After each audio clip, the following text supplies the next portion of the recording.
আপনার তো কষ্ট হয় না হুইসেল বাজে ওবায়দুল কাদেরকে রেসিপি জানাবো। শরণার্থীদের জোরপূর্বক বিতাড়নের বিরুদ্ধে জাতিসংঘের অবস্থান দৃঢ়, রোহিঙ্গাদের ভারত থেকে বাংলাদেশে ঠেলে দেওয়া প্রসঙ্গে ডোচারিক। এদিকে তারেক রহমান দেশে এলে তার ঢেউয়ে সরকার ভেসে যাবে বললেন কৈশোর। এদিকে বেনজিরের ব্যাংকে হিসাব জব্দের আগেই 100 কোটি টাকা সরানোর প্রমাণ পেয়েছে দুদক। ধোঁকাবাজ সরকারের বিরুদ্ধে প্রতিবাদ গড়ে তুলতে হবে বললেন রেজাউল করিম। এবং সর্বশেষে জানাবো, খালেদা জিয়া কেন জিয়া হত্যার বিচার করেননি প্রশ্ন হাসান মাহমুদের। এতক্ষণ শুনলেন সংবাদ শিরোনাম, এবারে বিস্তারিত। আপনার তো কষ্ট হয় না হুইসেল বাজে ওবায়দুল কাদেরকে রিজভী। আওয়ামী লীগ সাধারণ সম্পাদক ওবায়দুল কাদেরের বক্তব্যের সমালোচনা করে বিএনপি সিনিয়র যুগ্ম মহাসচিব রুহুল কবির রিজভী বলেছেন, আপনার তো কষ্ট হয় না কারণ আপনি বাড়ি গেলে সামনে পুলিশের হুইসেল বাজে, আর সাধারণ যারা যাত্রী ঈদ পালন করতে চায় কষ্ট করে সে খবর কি আপনি রাখেন? রিজভী বলেন, পানি, ডিজেল, গ্যাস, অকটেন এবং পেট্রোলের দাম বৃদ্ধি করেছে। জনগণ যাতে কষ্ট পায় সেজন্য জ্বালানির দাম বৃদ্ধি করল সরকার। জনগণ হচ্ছে সরকারের কাছে পাইলট প্রজেক্ট। তারা মনে করেছে জনগণের রক্ত শোষণ করে এই প্রজেক্টটা এমন করব যাতে বিশ্বের সব স্বৈরাচারদের কাছে দৃষ্টান্ত হয় এই সরকার। ওয়াসার এমডি তাকসিম এ খানের সমালোচনা করে রুহুল কবির রিজভী বলেন, তিনি তো খুব শক্তিশালী, বিদেশে থেকে অফিস পরিচালনা করেন, অনেক দুর্নীতি অভিযোগ থাকার পর তার চাকরির মেয়াদ বৃদ্ধি হয়। এতেই বোঝা যায় সরকার প্রধান কেন এই ধরনের লোকদের নিয়োগ করেন। এরা সরকারের পারপাস সার্ভ করেন। সরকারের যে অশুভ উদ্দেশ্য সেগুলো তারা পালন করে, এই কারণে তারা পানির দাম বৃদ্ধি করেছে। শরণার্থীদের জোরপূর্বক বিতাড়নের বিরুদ্ধে জাতিসংঘের অবস্থান দৃঢ়, রোহিঙ্গাদের ভারত থেকে বাংলাদেশে ঠেলে দেওয়া প্রসঙ্গে ডোচারিক। শরণার্থীদের জোরপূর্বক ঠেলে দেওয়ার বিরুদ্ধে জাতিসংঘের অবস্থান অত্যন্ত দৃঢ়। শরণার্থীদের কবল থেকে স্বেচ্ছায় তাদের নিজ দেশে নিরাপত্তা এবং সম্মানের সঙ্গে ফেরত পাঠানোর সুযোগ করে দিতে হবে। বুধবার জাতিসংঘের নিয়মিত ব্রিফিং এ রোহিঙ্গাদের জোরপূর্বক ভারত থেকে বাংলাদেশে পাঠানোর অভিযোগ আন্তর্জাতিক অপরাধ আদালতে দায়ের করা আইনি প্রতিষ্ঠান গার্নিকা 37 এর অভিযোগ প্রসঙ্গে এই মন্তব্য করেন মহাসচিব আন্তোনিও গুতেরেসের মুখপাত্র স্টিফেন ডুজারিক। ব্রিফিংয়ে মুখপাত্র স্টিফেন ডুজারিক বলেন, মিয়ানমারের জান্তা বাহিনীর বর্বরতা এবং নৃশংসতা থেকে পালিয়ে আসা রোহিঙ্গা শরণার্থী ইস্যুতে বাংলাদেশ এবং ভারত সরকারের বর্তমান নীতির প্রসঙ্গ তুলে ধরে প্রশ্ন উত্থাপন করে জাতিসংঘের স্থায়ী সংবাদদাতা মুশফিকুল ফজল আনসারি বাংলাদেশের সরকার আর কোন রোহিঙ্গা শরণার্থীদের আশ্রয় দেবে না বলে যে ঘোষণা দিয়েছে সে বিষয়ে দৃষ্টি আকর্ষণ করা হলে ডুজারিক বিষয়টি নিয়ে জাতিসংঘের শরণার্থীর বিষয়ক সংস্থার সঙ্গে যোগাযোগ করার পরামর্শ দেন এই প্রতিবেদককে। সাংবাদিক মুশফিকুল ফজল আনসারি তার প্রশ্নে জানতে চান, বাংলাদেশ সরকার ইতিমধ্যে ঘোষণা করেছে যে তারা আর কোনো রোহিঙ্গা শরণার্থীকে আশ্রয় দেবে না। তারা কি নতুন করে শরণার্থী নীতি সম্মত হয়েছে? ভারত জোরপূর্বক রোহিঙ্গা শরণার্থীদের বাংলাদেশে ঠেলে দিচ্ছে বলে সম্প্রতি গার্নিকা 37 আন্তর্জাতিক অপরাধ আদালতে যে অভিযোগ দায়ের করেছে সে বিষয়ে জাতিসংঘের মন্তব্যকে জবাবে ডুজারিক বলেন, আপনার প্রথম প্রশ্নের উত্তর হচ্ছে এই ধরনের কোনো রিপোর্ট আমার চোখে পড়েনি। বিষয়টি খতিয়ে দেখার জন্য আমাদের শরণার্থী বিষয়ক সংস্থা UNHCR এর সঙ্গে যোগাযোগ করার অনুরোধ জানাই। তিনি বলেন, অবশ্যই রোহিঙ্গাদের একটি বিশাল জনগোষ্ঠীকে জায়গা করে দিয়ে বাংলাদেশে খুব উদারতার পরিচয় দিয়েছে। আমি মনে করি বাংলাদেশের বিভিন্ন কমিউনিটি উদারতার পরিচয় দিয়ে যাচ্ছে। আমরা সেখানে যেসব মানবিক কার্যক্রম পরিচালনা করেছি তা অব্যাহত রাখতে আন্তর্জাতিক সম্প্রদায় সহযোগিতা চালিয়ে যাবে বলে আমি খুব আশাবাদী। ডুজারিক আরো বলেন, আপনার দ্বিতীয় প্রশ্নে বলবো, আমি এ বিষয়ে এখনো কোনো কিছু দেখিনি, কিন্তু আপনাকে বলবো অনিরাপদ কোনো জায়গায় শরণার্থীদের জোর করে ঠেলে দেবার বিরুদ্ধে আমাদের অবস্থান অত্যন্ত দৃঢ়। শরণার্থীদের কেবল স্বেচ্ছায় তাদের নিজ দেশে নিরাপত্তা এবং সম্মানের সঙ্গে ফেরত পাঠানো উচিত বলে উল্লেখ করেন এই মুখপাত্র।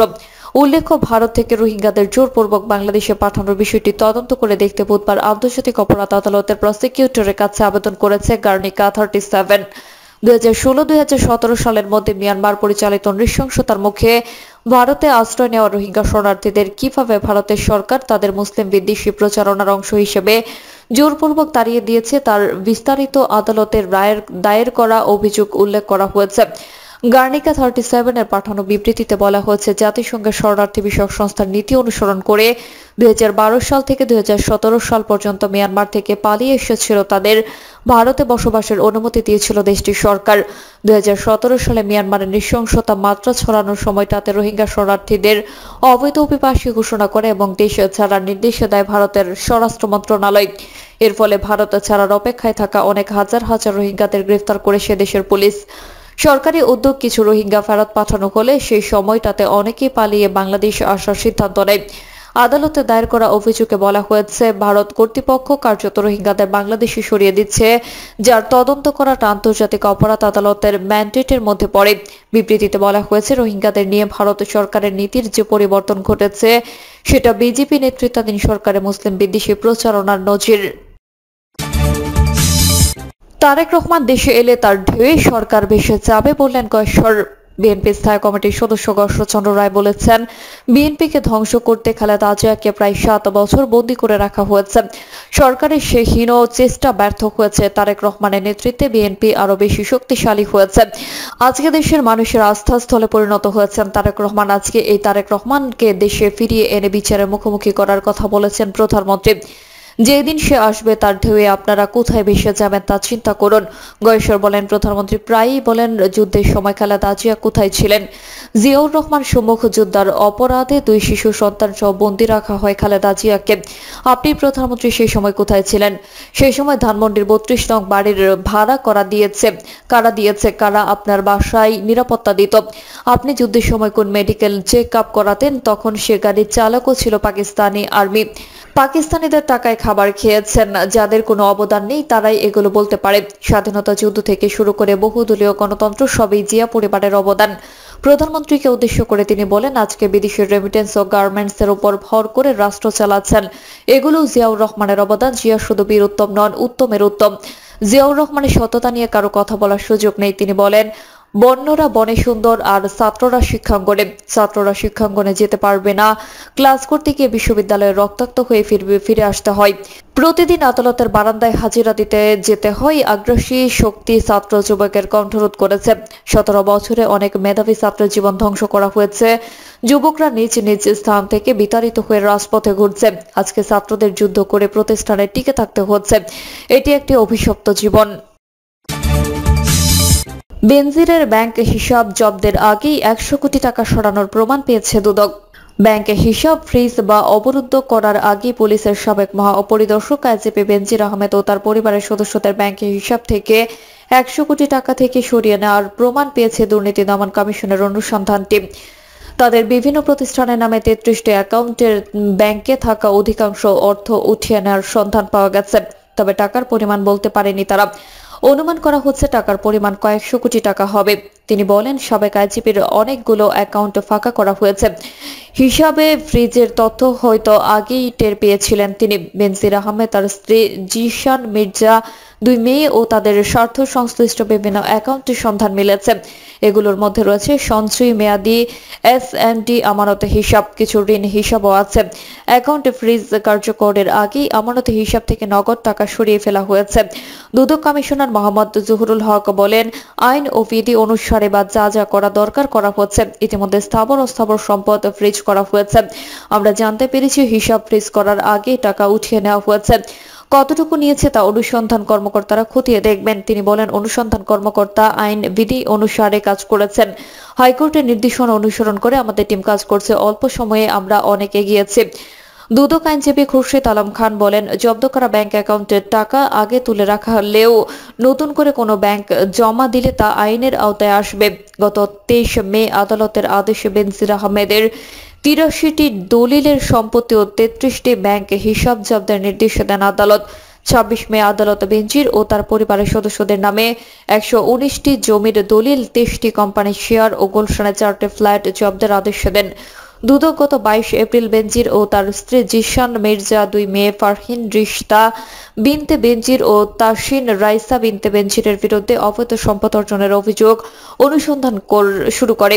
দুদকের প্রধান কার্যালয় উপপরিচালক হাফিজুল ইসলামের নেতৃত্বে 3 সদস্যের বিশেষ অনুসন্ধান টিম অভিযোগটি অনুসন্ধান করেছে। টিমের অন্য 2 সদস্য হলেন সহকারী পরিচালক নিয়ামুল আহসান গাজী ও জয়নাল আবেদিন। ধোঁকাবাজ সরকারের বিরুদ্ধে প্রতিবাদ গড়ে তুলতে হবে বললেন রেজাউল করিম। ইসলামী আন্দোলন বাংলাদেশের আমির সৈয়দ মোহাম্মদ রেজাউল করিম বলেছেন, সরকার দেখাচ্ছে যে তারা ফিলিস্তিনের পক্ষে আছে, কিন্তু দেশের পাসপোর্ট থেকে অ্যাকসেপ্ট ইসরায়েল কথাটি উঠিয়ে নিয়েছে। এই ধোঁকাবাজ সরকারের মুখে এক আর ভেতরে আরেক। এমন অন্যায়ের বিরুদ্ধে শক্ত প্রতিবাদ গড়ে তুলতে হবে। তিনি বলেন, যে কোনো অন্যায়ের বিরুদ্ধে ইসলামী আন্দোলন বাংলাদেশ সবসময় সোচ্চার থাকে। আজ ফিলিস্তিনের মা বোনদের উপর অমানুষিক অত্যাচার করা হচ্ছে, অথচ আশ্চর্যের বিষয় হলো সেই আমেরিকা মুখরোচকভাবে তাদের মানবতার গল্প শোনায়। রেজাউল করিম বলেন, আজকাল আওয়ামী লীগ সরকারের কাছে দেখে আমাদের হাসি আসে। তারা সিনিয়র অফিসার, তাদের ক্ষমতায় নিয়ে এসেছে, তাদের দুর্নীতির খবর সামনে আসার পর সরকার বিভিন্ন গল্পের মাধ্যমে জনগণকে পৌঁছে দিয়ে রাখছে, অথচ সরকার কি জানে না যে তারা দুর্নীতিবাজ, তারা সবসময় দুর্নীতিবাজ। প্রিয় দর্শক, এই ছিল এখনকার সর্বশেষ সংবাদ। আপনি সব সংবাদ পেতে চ্যানেলটি সাবস্ক্রাইব করে বেল আইকনটি ক্লিক করে রাখুন।